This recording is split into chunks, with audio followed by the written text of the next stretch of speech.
इंग्राजी भाषा गोटे इंग्लैंड ये 7टा भाषा था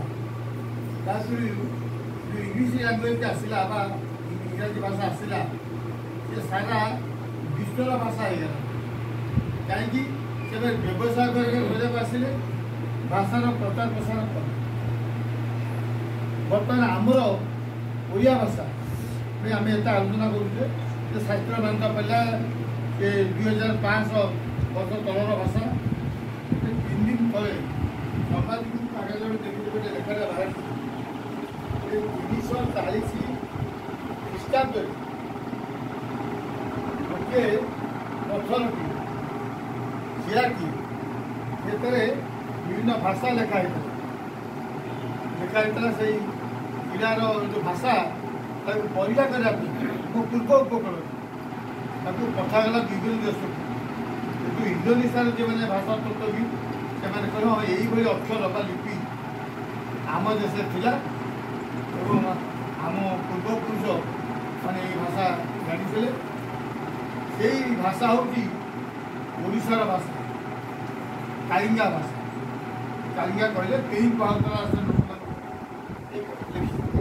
देखिए समाज गोटे भाषा आमर व्यवहार आमर कमी जाऊँ आम भाषा भी चलुला श्रीलंका इंडोनेशिया जावा सुमात्रा बुनिया जो अच्छी पाली भाषा आज जो बौद्ध भाषा बहुत घर प्रचार है पाली भाषा आम भाषा थी एक लिखित भाषा था कथित भाषा था भाषार व्यापार वाणिज्य कराया जाकि आम आम भाषा प्रचार प्रसार कर इंग्लैंड वाला इंग्लिश लैंग्वेज आज व्यापार वाणिज्य कराया सारा पृथ्वी पारिबा आम भाषार बहुल प्रचार प्रसार दरकार आम करूँ आपन जो रही आंडामान द्वीपपुंज से बंगाला भाषा आसाम बंगाला लिपि भाषार बहुल प्रचार प्रसार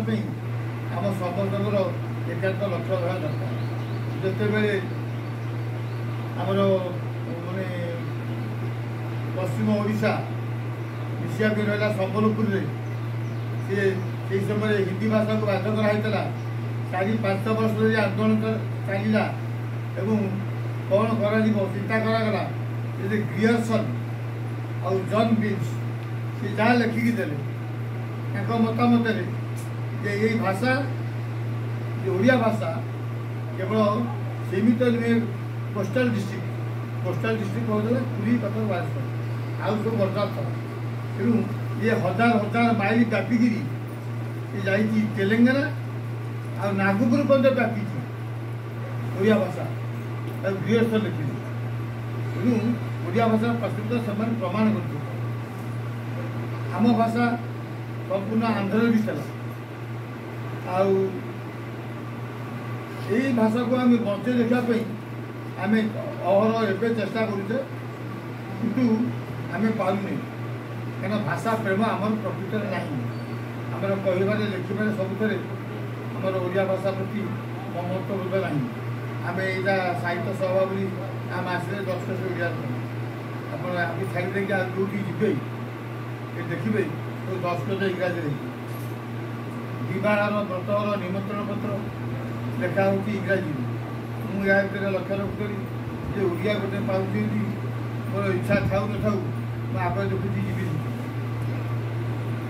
इंग्राजी पाँच चिंता करी साधारण होती बंधुबांधव जी इंग्राजी लिखले कौन तेणु आम भाषा को बचे देखापी